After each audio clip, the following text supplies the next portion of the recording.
Bonjour ma communauté, bonjour ma famille. Quel plaisir de vous avoir nombreux autour de notre repas christocentrique.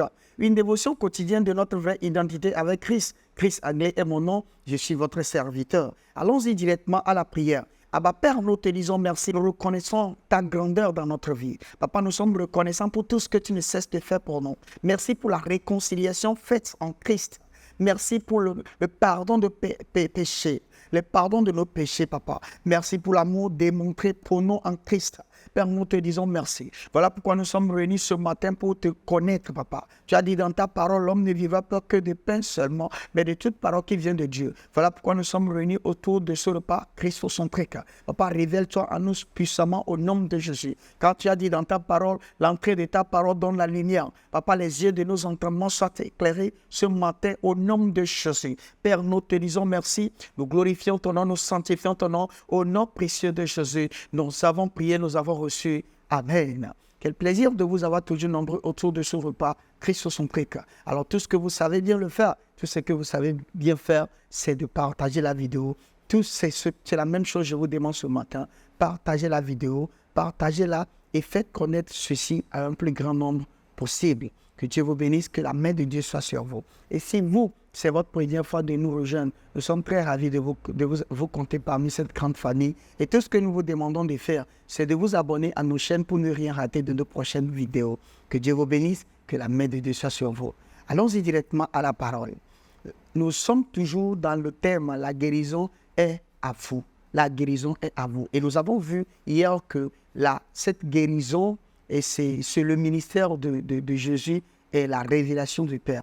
Et nous avons vu que ceci a été aujourd'hui, c'est nous les croyants, nous sommes l'extension du ministère de Jésus-Christ sur terre aujourd'hui. Et donc ce que Jésus a fait, nous pouvons faire mieux, parce que lui-même il a dit dans Jean 14, verset 12 à 13. Alors voilà pourquoi nous aujourd'hui, nous avons aujourd'hui cette grâce, cette possibilité de faire tout ce que Jésus a fait et de faire même plus. Et c'est la preuve que nous avons vue dans Acte 3, verset 16, verset 15 et 16, dans le livre des Actes 3, où Pierre a dit à quelqu'un qui est hémiplégique depuis sa naissance, qui quémandait, et là, qui voulait quémander. Et Pierre lui dit, nous n'avons pas d'argent pour te donner, mais nous avons quelque chose. Lève-toi et marche au nom précieux de Jésus, Christ de Nazareth. Et nous avons vu que cette personne qui était hémiplégique de naissance, s'est levé et a marché. C'est un miracle extraordinaire et qui a étonné même plus d'un.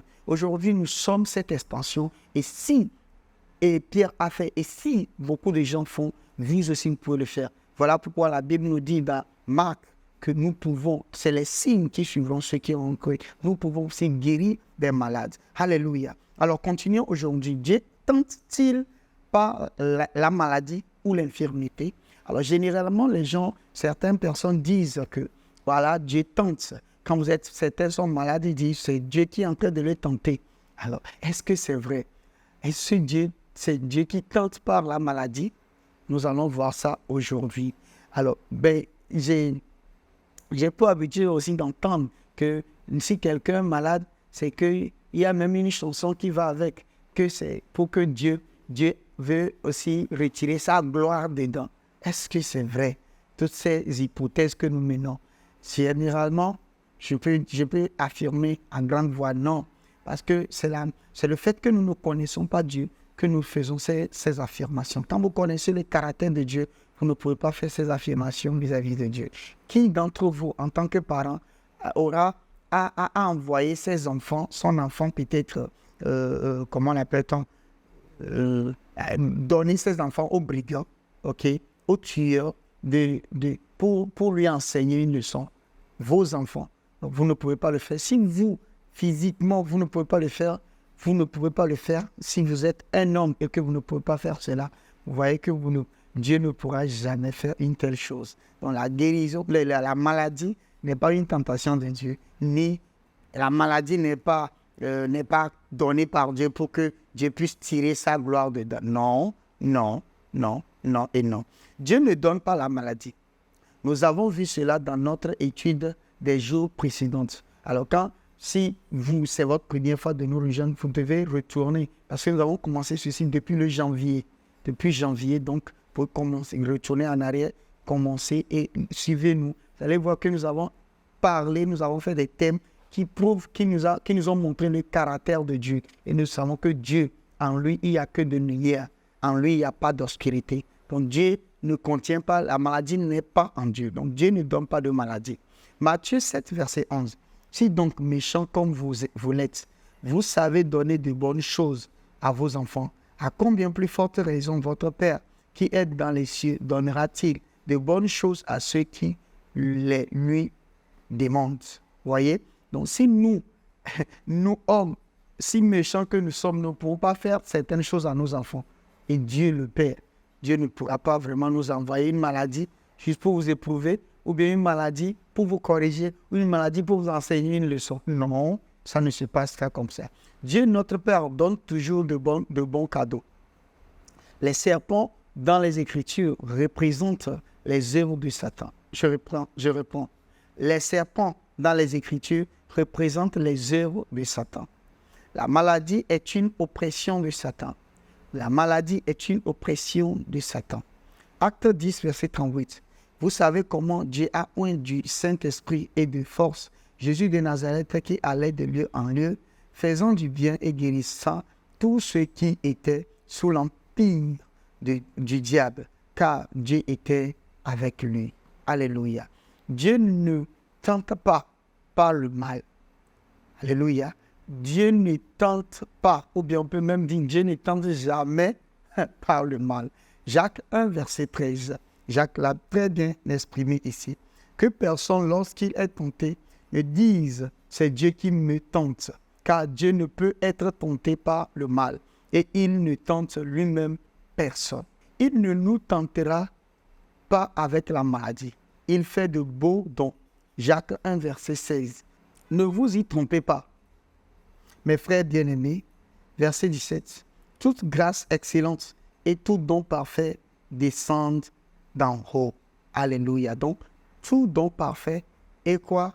Toute grâce excellente et comment? Et tout don parfait descend comment?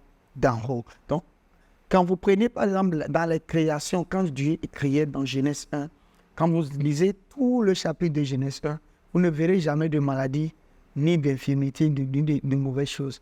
Et dans le verset 31 de Genèse 1, Dieu a vu tout ce qu'il avait créé comme bon.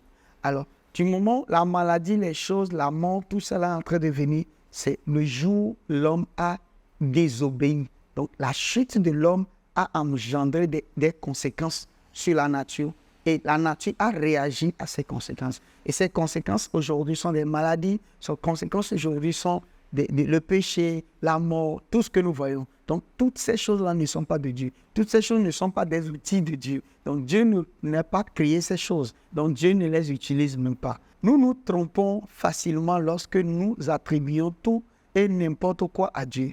Tout comme Job, pensait que Dieu avait causé la maladie et l'infirmité. Il a commis une erreur. Satan a apporté la calamité. Donc, quand vous voyez un peu et vous lisez la Bible, vous allez voir que même Job dans ses écrits, avait accusé Dieu, pensait que c'était Dieu qui était responsable de ses problèmes. Mais après, il a compris que ce n'était pas Dieu et que c'était le diable qui était derrière. Donc, Job avait toutes ces choses-là par ignorance. Alors voilà pourquoi Osée chapitre 4, verset 6 nous dit aujourd'hui, mon peuple est en train de périr, faute de connaissance. Voilà pourquoi nous avons toujours dit, lors de nos repas Christ authentique, que le croyant a un seul problème. Le croyant a un seul problème. Le croyant a un problème de connaissance. C'est le seul problème que le croyant a. Le croyant n'a pas un problème de péché. Le croyant n'a pas un problème d'amour. Le croyant n'a pas un problème de foi. Le croyant n'a aucun problème. Le croyant a un seul problème. C'est le problème de connaissance. Les hommes sont les intendants du ministère de guérison de Jésus. Jésus n'a jamais été malade. Je répète, Jésus n'a jamais été malade. Jésus n'a jamais été malade. Les hommes sont les intendants. Aujourd'hui, nous sommes une extension du ministère de Jésus. Tous les croyants sont des extensions du ministère de la guérison de Jésus. Alors, aujourd'hui, et nous devons savoir, en tant que intendant, en tant qu'extension du ministère de Jésus, nous devons savoir que Jésus lui-même, nous n'avons même pas, il n'y a pas eu record que Jésus était tombé malade une fois dans la Bible. Donc, Jésus n'a jamais été malade. 1 Corinthiens 11, verset 1. Soyez mes imitateurs, comme je le suis moi-même de Christ. Alors, si nous devons être des imitateurs de quelqu'un et que la personne opère d'une manière, nous devons aussi opérer de la même manière. Puisque Jésus savait qu'il était le siège de la guérison. Donc, le siège de la guérison ne peut plus tomber malade. Alors, du moment où cette maladie même te localise, puisque tu es le siège de la guérison, la maladie même disparaît. Ça se dissipe. En entrant même dans ton corps, ça se dissipe immédiatement. Donc, nous devons arriver à cette conscience-là. Nous devons nous développer à ce niveau-là pour pouvoir y arriver. Mais tout compte fait, si à un moment donné, vous négligez et que vous tombez malade naturellement, il faut prendre des produits pour accompagner cela. Parce que le désir de Dieu, c'est qu'il veut nous voir en parfaite santé. Mais si nous tombons malades, il a encore ces désirs permissibles-là de nous sauver. Alléluia. Alors, Paul était-il malade dans son corps? Si oui, est-ce que c'est Dieu qui l'a mis là pour le contrôler ou le tester? Alors, nous voyons le cas de Paul. Est-ce que Paul était malade? Si oui, est-ce que c'est Dieu qui avait mis cette maladie pour le tester ou bien pour le contrôler? Alors, nous allons le voir. 2 Corinthiens 12, verset 7. Il m'a été mis une écharde dans la chair, un ange de Satan pour me souffleter. Une lecture attentive des versets de l'Écriture permettra d'identifier la cause profonde de l'écharde. L'ange de Satan, Dieu ne l'a pas envoyé. Satan l'a fait. Alléluia. Et était-ce la maladie, cette écharde? Le terme écharde dans la chair implique des oppositions et des persécutions de la part des êtres humains et non la maladie et l'infirmité. Voici un verset que les gens utilisent pour dire que Paul lui-même était malade. Donc aujourd'hui, nous voyons que l'écharde, cette expression-là, c'est un terme. Le terme écharde dans la chair implique des oppositions et des persécutions de la part des êtres humains et non la maladie et l'infirmité. Autre référence, Nombre 33, verset 55.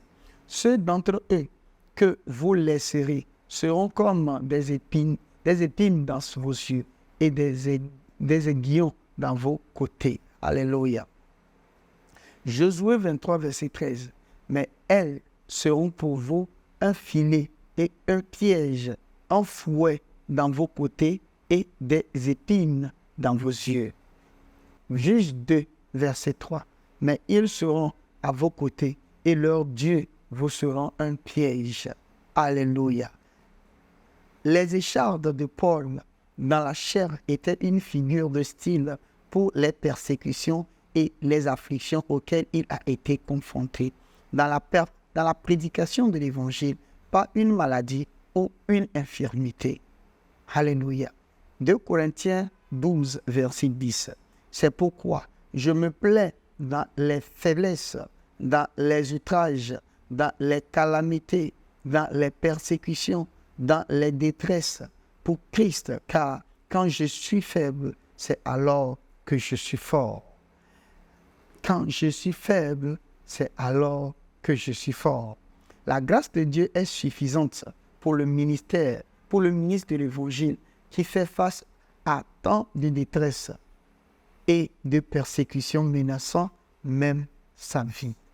Je répète, le ministère est comparé à l'œuvre du militaire. Je répète, le ministère est comparé à l'œuvre du militaire. Et quand vous êtes dans le ministère, c'est-à-dire vous servez Dieu vraiment, vous aurez des persécutions, vous aurez vraiment des choses. Mais vous devez savoir que Jésus a déjà vaincu ces choses. Car vous êtes en lui et vous avez déjà gagné. Alléluia. Donc aujourd'hui, la grâce de Dieu est suffisante pour le ministre de l'Évangile. La grâce de Dieu sur votre vie, elle est vraiment suffisante. Alléluia. Qui fait, donc, si un ministre de l'Évangile fait face à des détresses et à des persécutions, la grâce de Dieu est suffisante pour cette dernière. Alléluia. Alors, confessons ceci ensemble. Dieu ne donne pas la maladie. Donc, il ne peut pas me tester avec la maladie. On répète encore une dernière fois. Dieu ne donne pas la maladie. Donc, il ne peut pas me tester avec des maladies. Alléluia. Quel plaisir de le savoir que Dieu ne nous tentera jamais avec la maladie. Si vous êtes malade, si quelqu'un est malade à côté de vous, si un de vos familles, quelqu'un, membre de vos familles est malade, alors ne pensez pas que c'est Dieu qui est en train de lui enseigner une leçon. Ne pensez pas que c'est Dieu qui est en train de le tenter, car Dieu ne tente jamais. Alléluia, c'est l'œuvre du diable. Mais qu'est-ce qui se passe si vous n'êtes pas dans la volonté du Seigneur et que vous oubliez, vous refusez de faire ce que Dieu dit dans sa parole? Alors vous êtes confronté à certaines choses. Vous aurez des conséquences. Ça ne veut pas dire que c'est Dieu, puisque bénévolement, vous avez choisi d'opter pour une voie où Dieu n'est pas là-bas et Dieu n'est pas présent. Et alors, l'absence de Dieu, c'est la destruction. L'absence de Dieu, c'est le diable qui règne. Alléluia. Que Dieu vous bénisse, que la main de Dieu soit sur vous. Papa, nous te disons merci. Je prie pour quelqu'un en ce moment qui m'écoute, papa. Je déclare que la maladie dans son corps est détruite au nom précieux de Jésus. Papa, que ces systèmes de pensée qui fait que les gens pensent que c'est Dieu qui ne tente pas des maladies. Papa, nous dissipons ces systèmes de pensée maintenant au nom de Jésus. Père, nous te disons merci. Nous glorifions ton nom, nous sanctifions ton nom. Papa, merci parce que tu nous as encore éclairés. Papa, que cette connaissance-là grandisse dans les cœurs des gens. Tous ceux qui m'écoutent en ce moment qui sont malades. Papa, tu as dit dans ta parole, la distance n'est pas une barrière et que tu envoies ta parole et ta parole les guérisse. Voilà pourquoi j'envoie ta parole en mission en ce moment. Papa, toute personne qui est malade soit guérie au nom de Jésus. Père, nous te disons merci. Nous glorifions ton nom, nous sanctifions ton nom. Au nom précieux de Jésus, nous avons prié, nous avons reçu. Amen. Quel plaisir de vous avoir nombreux toujours jusqu'à la fin de ce repas. Merci de m'avoir donné l'opportunité de vous le servir, de vous servir ce repas. Alors, si vous avez des questions, n'hésitez pas à nous envoyer sur le numéro qui s'affiche ou vous nous envoyez sur le mail qui s'affiche. Nous serons très ravis de vous répondre. Tout en espérant vous voir demain à la même heure sur la même plateforme. N'oubliez pas, je suis Chris Aglé, votre serviteur. Je vous dis, le royaume des cieux est en puissance. Amen. Que Dieu vous bénisse, que la main de Dieu soit sur vous. Passez une excellente journée. Je vous aime. Hello.